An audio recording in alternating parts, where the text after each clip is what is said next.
Bonsoir Valérie Pécresse. Bonsoir. Merci d'être notre invitée. Vous êtes la présidente de la région Île-de-France. La semaine dernière, vous avez décidé de claquer la porte, de quitter votre parti des Républicains, une famille dans laquelle vous avez été élu député plusieurs années, bien sûr, plusieurs fois. Vous avez été ministre plusieurs fois sous Nicolas Sarkozy.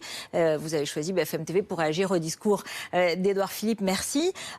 1h10 de discours cet après-midi et un vote plutôt large, puisque la dernière fois c'était 370 voix pour et on avait considéré, et c'était objectivement le meilleur score pour un Premier ministre sous la Ve République, et là 363 voix pour. Quelle est votre réaction? Je l'ai écouté évidemment avec beaucoup d'attention et j'allais dire dans un état d'esprit très ouvert, mais ce que j'ai entendu, c'est pas vraiment un discours de politique générale. Pour moi, c'est plus un discours de politique minimale. Pourquoi? Parce qu'en réalité, le problème de ce discours, c'était pas tellement ce qu'il disait. Je pense qu'on a du mal à être contre, allez, on va dire 90% de ce qui était dit. Le problème, c'est ce qu'il ne dit pas. Et c'est ce qui devrait être dit, ce qu'on devrait avoir le courage de dire sur l'état de la société française et le courage de faire aussi. Et je crois que malheureusement, autant sur l'écologie, je pense que tout le monde est 100% d'accord. D'ailleurs, les mesures que le Premier ministre a proposé, moi je les mets en œuvre dans ma région depuis 3 ans, de la prime à la conversion jusqu'à l'objectif de 50% d'énergie renouvelable en 2030. Donc sur l'écologie, je pense que c'est très consensuel. Mais en revanche, rien sur le chômage de masse, comment faire baisser le chômage, rien sur la stratégie économique, sur la stratégie industrielle, rien sur le rétablissement de l'autorité de l'État, rien non plus sur l'overdose fiscale qui frappe les Français et qui nécessite bien plus que les premiers cadeaux fiscaux faits par le président de la République. Alors on va y revenir tout de suite dans le détail, puisqu'on a le temps de le faire et on va parler aussi de votre positionnement plus général. Mais justement, vous dites 90% de ce qu'il dit, vous seriez d'accord. Alors on va l'écouter parce que lui, il lance une forme d'appel au dépassement des clivages. Vous me dites quand même 90% des... Mais parce qu'il dit rien. Mais parce qu'il dit rien, Madame Elkrief. Ah non, mais c'est un vrai sujet. Non mais je suis désolée, ne prenez pas le 90% comme un acte de soutien. Au contraire, c'est une critique. C'est une critique d'un discours qui est dans le consensus, alors que la France a besoin d'entendre la vérité. La vérité sur le fait qu'on est champion du monde des impôts. La vérité sur le fait qu'on est le premier pays d'immigration irrégulière en Europe. La vérité sur le fait que nos champions industriels sont en train de se faire racheter et qu'aujourd'hui, nous, malheureusement, nous souffrons d'un certain nombre de très graves plans sociaux. Vous auriez été dans l'hémicycle, vous auriez voté contre à deux mains, si j'entends bien, je vois bien. Non, je n'aurais pas pu voter la confiance. J'aurais pas pu voter la confiance à un gouvernement... Ni l'abstention. J'aurais pas pu voter la confiance à un gouvernement qui, de toutes les façons, aujourd'hui, est en train de, j'allais dire, de cultiver une certaine ambiguïté, y compris sur des réformes importantes qu'il a annoncées, la réforme des retraites ou la réforme du chômage. Vous comprenez, sur le plan politique d'abord, je voudrais qu'on écoute ma frustration en écoutant ce discours. C'est pour ça que je vous dis que c'est un discours de politique minimale et pas un discours de politique générale. Parce que quand on fait un discours de politique générale, eh bien, on parle des vrais problèmes et on les élude pas. Alors écoutez-le, d'ailleurs sur le plan juste politique, sa volonté, son positionnement, Édouard Philippe, et on le sait Emmanuel Macron, c'est le dépassement des clivages. C'est le dépassement des postures et des vieux clivages. Plus que jamais, notre pays a besoin de l'union des Françaises et des Français qui veulent agir, loin, bien loin des logiques partisanes. Le vrai sujet aujourd'hui, ça n'est pas de savoir comment ressusciter la gauche ou comment sauver la droite. Le but, c'est de savoir comment, avec nos héritages, avec nos sensibilités, avec nos différences, nous dépassons nos habitudes pour nous rassembler, pour relever les défis de notre pays et de notre planète. Les maires savent combien la logique de rassemblement est puissante. Je salue tous ceux, d'où qu'ils viennent, qui sont prêts à nous rejoindre dans le soutien au président de la République. Le but, ce n'est pas de faire revivre la droite, de sauver la gauche. On doit dépasser les logiques partisanes. L'important, c'est de sauver en quelque sorte la France.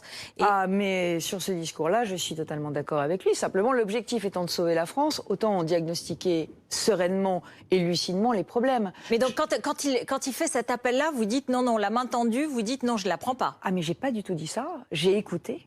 j'ai écouté avec un esprit extrêmement ouvert, comme dirait le Premier ministre, un esprit bienveillant. Bienveillance dont d'ailleurs le gouvernement n'a pas totalement fait preuve vis-à-vis des maires, puisque j'ai entendu des menaces sur les maires qui ne rejoindraient pas le gouvernement et qui seraient les ennemis du président de la République. Donc aujourd'hui, je sens que le Premier ministre est plus dans la recherche d'un consensus. D'ailleurs, tout le monde l'a entendu. C'est pour ça que je vous dis, ce discours était un discours dont on avait gommé toutes les aspérités, mais on les avait gommées très soigneusement. Et il y a une part d'habileté à faire ça. Je vous donne un exemple, les retraites. Les retraites, le Premier ministre nous dit très clairement, on pourra partir à 62 ans, mais il y aura un âge d'équilibre en dessous duquel on n'aura pas la retraite à taux plein. Mais quel est cet âge d'équilibre? Pourquoi le Premier ministre n'ose-t-il pas nous dire la vérité? La vérité, c'est que cet âge, c'est quoi? 64, 65 ans? Donc l'âge que j'ai toujours dit que malheureusement nous devrions auquel nous devrions un jour travailler pour pouvoir toucher la retraite à taux plein. Donc on voit bien qu'il cultive l'ambiguïté pour essayer de tenter un rassemblement de 2 Français sur 3. Mais moi je le dis, le courage de la vérité, c'est ça qui fait un homme d'État. Écoutez-les sur la retraite justement, parce qu'effectivement, on va voir que ça n'est pas hyper clair. Le président l'a affirmé, nous devons travailler plus longtemps. C'est la clé de la réussite du pays. Nous maintiendrons donc la possibilité d'un départ à 62 ans en ne bougeant pas l'âge légal, mais nous définirons un âge d'équilibre et des incitations à travailler plus longtemps. Ainsi, chacun pourra faire son choix en liberté et en responsabilité. Oui, mais c'est en même temps, il a dit aussi, c'est Jean-Paul Delevoye qui est le délégué général aux retraites. Il va présenter sa réforme en juillet. Oui, non, mais le Premier ministre aujourd'hui, il dit on va changer de ton, on va changer de méthode, on va parler avec tout le monde, on va écouter, on va laisser les organisations et les responsables travailler. Donc il ne pouvait peut-être pas donner tout le détail, c'est normal. Mais vous dites, là-dessus, vous pourriez être d'accord du coup. La vérité, c'est celle que je dis depuis des mois, c'est qu'en réalité, si on veut, il faut dire la vérité aux Français. Oui, d'accord, mais la vérité, c'est peut-être aussi que vous êtes d'accord avec lui. S'il dit 64 ans, par exemple, vous seriez d'accord? Moi, je ne suis pas d'accord pour dire aux Français que l'âge légal, ce sera 62 ans et ne pas leur dire qu'en réalité, à 62 ans, on aura une retraite amputée, vous voyez? Parce que je ne suis pas dans l'habileté. Et en revanche, je suis dans la vérité. Et je crois que c'est important pour les Français d'entendre la vérité. La vérité, aujourd'hui, c'est que nous sommes lanterne rouge en matière de chômage en France. C'est pas ce qu'a dit le Premier ministre. Le Premier ministre, il s'est félicité du fait qu'on ait créé de l'emploi dans les 3 derniers mois. On en a créé dans les 3 derniers mois, mais on est quand même lanterne rouge. On en a moins créé que la zone euro. On en a moins créé que l'Europe. Pourquoi? Parce que nous sommes en overdose fiscale.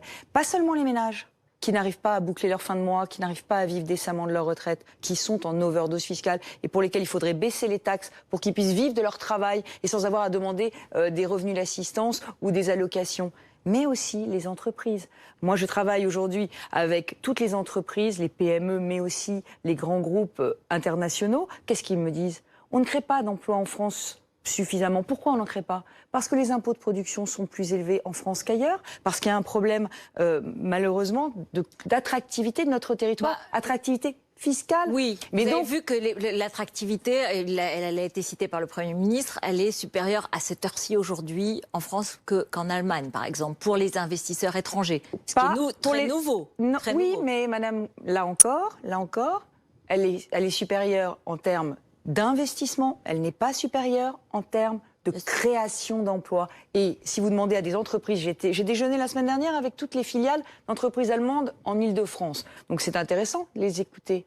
Ils vous disent, on n'arrive pas, nous on est des Français, on travaille pour des groupes allemands, on n'arrive pas à convaincre nos maisons mères de créer de l'emploi en France parce que les conditions financières de la création d'emplois en Allemagne sont bien meilleures en Allemagne. Donc le sujet, c'est quelle stratégie industrielle? Nous avons beaucoup moins d'industrie que la plupart de nos voisins. Pourquoi est-ce que le Premier ministre n'a pas parlé de politique économique? Pourquoi? Parce que le gouvernement a fait un virage à 180 degrés, parce qu'aujourd'hui, il n'y a plus de stratégie économique du gouvernement, parce qu'on est juste en train de gérer, j'allais dire, le malaise des gilets jaunes en leur donnant des baisses d'impôts. C'était une urgence, non, les baisses d'impôts. On va l'écouter si vous voulez bien. Justement, il annonce ces baisses d'impôts. Vous ne pouvez pas être contre. Mais je vous ai dit que tout ce qu'il avait dit, nous avons facile choisi d'être pour. Mais après, c'est difficile de dire la vérité.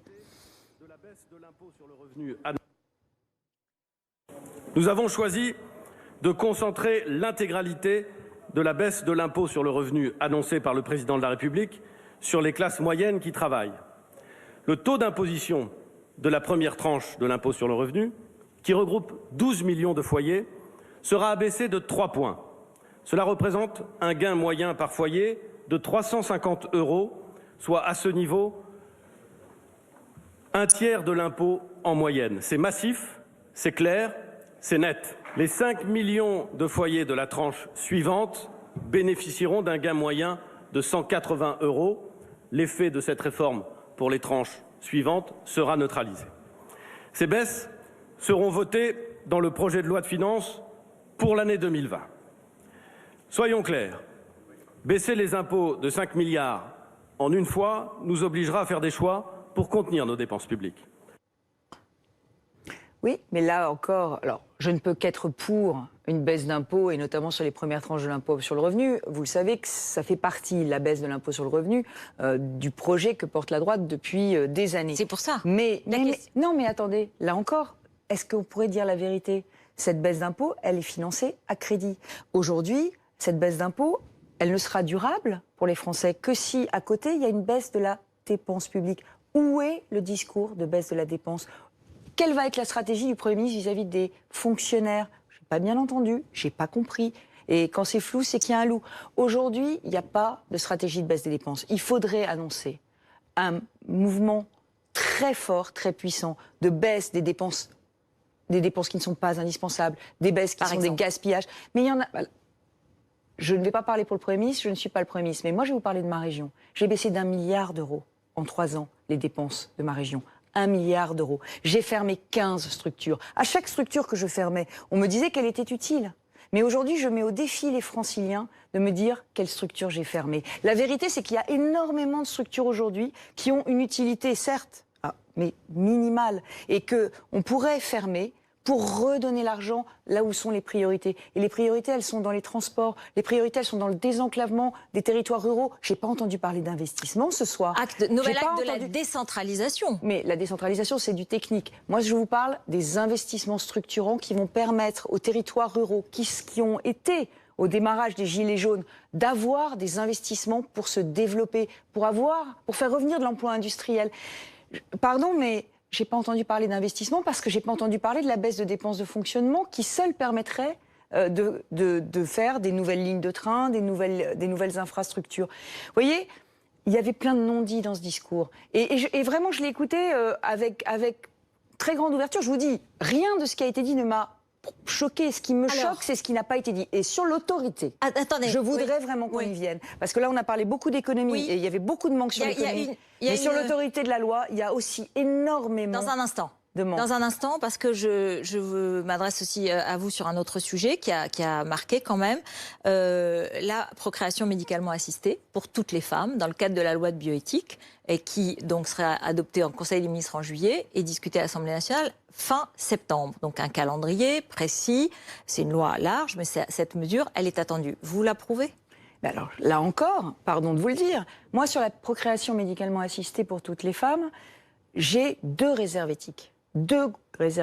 Une sur l'accès aux origines des enfants, parce que j'ai beaucoup travaillé avec les enfants adoptés et je sais qu'un enfant a, à un moment de sa vie, parfois besoin de savoir qui est son père biologique. Édouard Philippin, oui, il a dit qu'il y a des attendez, ça c'est ma première réserve éthique. Ma deuxième réserve éthique est encore plus grave, c'est sur la non-marchandisation du corps des femmes. Je pense que si on veut obtenir un consensus sur cette question de l'ouverture de la procréation médicalement assistée, il faut inscrire dans la loi, voire même comme principe général du droit français, la non-marchandisation du corps humain de la femme. L'interdiction de la GPA, c'est ce que vous voulez dire en général. Non, vous n'avez pas compris. L'interdiction de la marchandisation du corps de la femme, ce qui est quelque chose de beaucoup plus fort et qui est quelque chose qui a toujours été dans le droit français, puisque vous savez qu'on ne vend pas le sang, on ne vend pas les organes. Mais pour ces deux sujets, pardon de le dire, là encore, ambiguïté totale, puisque le Premier ministre a dit: j'ai bien entendu que certains demandent à ce qu'on ait accès aux origines parce qu'il y a un père biologique de ses enfants. Bon, il n'a pas parlé de père biologique, c'est moi qui rajoute. Mais donc, il a entendu qu'on avait des réserves éthiques, mais il ne les lève pas et il ne dit pas comment il va les lever. Donc, pardon de le dire, à ce stade, mes réserves éthiques, elles sont entières. Oui, mais sur la marchandisation du corps de la femme, pardonnez-moi, ça veut dire que vous êtes contre la GPA et que vous voulez l'inscrire dans la loi parce que sur la PMA, il n'y a pas de marchandisation du corps de la femme. Le problème, il n'y a pas sur la PMA, non. Mais sauf qu'il y a quelque chose dans le droit constitutionnel français qui s'appelle le principe d'égalité. Ce principe d'égalité fait que si un couple de femmes doit avoir un bébé issu de procréation médicalement assistée, la Constitution, oui. S'il n'y a pas ce principe de non-marchandisation du corps humain de la femme, la Constitution risque d'imposer le parallélisme des droits. Le parallélisme des droits pour les couples d'hommes. Et ce serait assez logique d'ailleurs, en termes purement juridiques. Contre la gestation pour autrui de façon très claire. En termes juridiques, je suis pour, je vais vous le répéter, je suis contre la marchandisation du corps humain des femmes qui est indispensable aujourd'hui pour la gestation pour autrui. Sauf s'il y a un accord. S'il y a un accord entre un couple d'hommes et une femme pour avoir un bébé, par exemple. C'est différent. Voilà, donc c'est différent. Donc là, mais vraiment, le sujet, vous voyez, oui, mais c'est un débat qui va commencer. D'accord, mais c'est un débat qui va commencer à l'Assemblée nationale. Mais c'est pas un débat qui commence, Madame El Krief, c'est un débat qui a lieu depuis 2 ans, oui. Et sur lequel, là encore une fois, le Premier ministre, qui souhaite un rassemblement très large, il souhaite un rassemblement très large, mais il ne nous dit pas vers où on va et il ne nous dit pas pourquoi on doit se rassembler. Et je suis désolée, mais on ne va pas faire un chèque en blanc à un gouvernement dont les actes ont toujours été, depuis 3 ans, en décalage avec les paroles. Prenons l'immigration, parce que c'est quand même un sujet très important du discours du Premier ministre. Sur l'immigration, il dit il faut mieux la contrôler. C'est très vague. Il dit il y a des détournements du droit d'asile. Eh bien, que fait-on ? Que fait-on ? Que fait l'État pour empêcher que des ressortissants de pays sûrs, qui ne sont pas en guerre, comme la Géorgie et l'Albanie, demandent l'asile et ne soient pas immédiatement déboutés de cette demande. Nous avons des milliers aujourd'hui de demandeurs d'asile qui viennent de pays sûrs. On ne demande pas l'asile quand on est dans un pays sûr. Donc la loi française n'est plus adaptée. Il y a du détournement du droit d'asile. J'entendais il y a 2 jours un député MoDem, Jean-Noël Barrot, dire « il ne faut plus expulser, ça coûte trop cher ». Mais c'est quoi le coût pour la société française de l'hébergement d'urgence des clandestins ? Dans ma seule région, c'est 1 milliard d'euros par an. Donc 500 millions pour les expulsions, 1 milliard pour l'hébergement, ça vaut quand même le coup de continuer les expulsions. Quelle démission de l'État. Vous dites aujourd'hui qu'on n'expulse plus les clandestins. Un Premier ministre laxiste sur cette question. Sur l'immigration, il n'y avait rien. Il y avait des mots, mais il n'y avait rien. Sur l'autorité de la loi, moi je n'ai pas les mêmes chiffres que le Premier ministre. Le Premier ministre nous dit la délinquance baisse. Ça n'est pas ni le ressenti, ni le vécu du préfet de police de Paris et du procureur de Paris, qui me disent tous les deux qu'ils sont inquiets parce que la délinquance aujourd'hui est en train d'augmenter. C'est un effet des gilets jaunes aussi. C'est-à-dire qu'en fait, la police a été occupée pendant des semaines à combattre les gilets jaunes et la délinquance a explosé. Et notamment les cambriolages, les vols et la violence gratuite. Bon, qu'est-ce qu'on fait ? Le Premier ministre a parlé de l'école. À aucun moment, il n'a parlé des problèmes d'autorité des enseignants, d'autorité bafouée, de cette violence dans les établissements scolaires. Donc, il a occulté toute une série de problèmes qui minent la société française. Et moi, je le dis, j'attendais un discours beaucoup plus martial, beaucoup plus ferme sur l'autorité. Je pensais le Premier ministre capable de le prononcer, et je pensais qu'il allait le faire.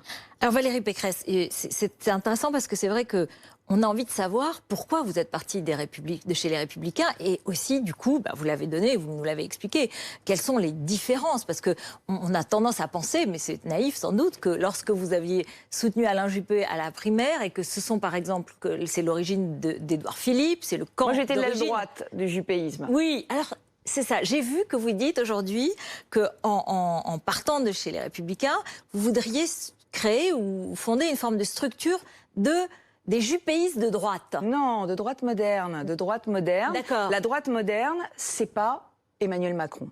Et moi, j'en ai la conviction. Et d'ailleurs, le discours du Premier ministre le montre. Le discours du Premier ministre montre qu'il aimerait bien avoir un discours de droite. Mais c'est pas un discours de droite. Un discours de droite, c'est un discours où on baisse la dépense. C'est un discours où on fait des réformes puissantes, structurantes, oui, où on assume de dire la vérité. Oui, et on a les gilets jaunes en face. Attendez, pardon. Est-ce que vous croyez sincèrement que ce discours-là, tel que vous le défendez aujourd'hui, lorsque vous sortez d'une crise comme celle des gilets jaunes, vous pourriez le tenir de la même façon ? Mais pardon, les gilets jaunes, qu'est-ce qu'ils ont dit, les gilets jaunes, madame El Krief? Ils ont dit on n'arrive pas à vivre de notre salaire, on n'arrive pas à vivre de notre retraite. Donc si vous dites vous baissez les dépenses publiques... Je baisse les impôts.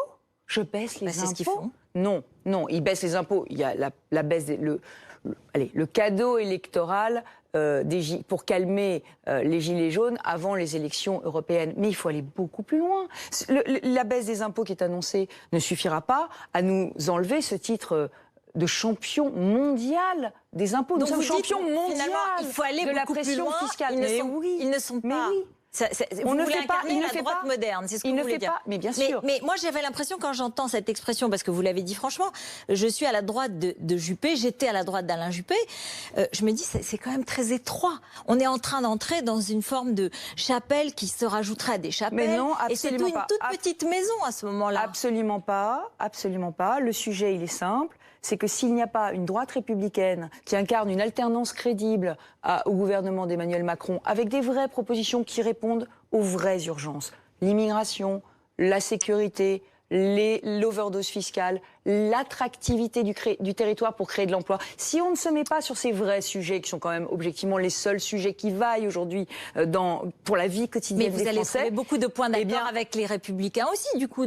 sur ces thèmes-là. Excusez-moi, je n'ai pas entendu beaucoup les Républicains parler d'économie ces derniers temps. Je ne les ai pas Ils ont reproché entendus... la même chose sur la baisse des dépenses. Oui, mais je ne les ai pas beaucoup entendus en parler ces derniers temps. Je n'ai pas beaucoup entendu parler de stratégie industrielle. Je n'ai pas beaucoup entendu parler de la réforme des retraites, parce que quand j'ai dit sur la réforme des retraites que si on voulait sauver les retraites et ne pas, j'allais dire, fracasser le pacte qui a été conclu, le pacte de confiance avec les retraités, qui est de dire vous avez travaillé toute votre vie, mais votre retraite, elle va continuer d'être maintenue.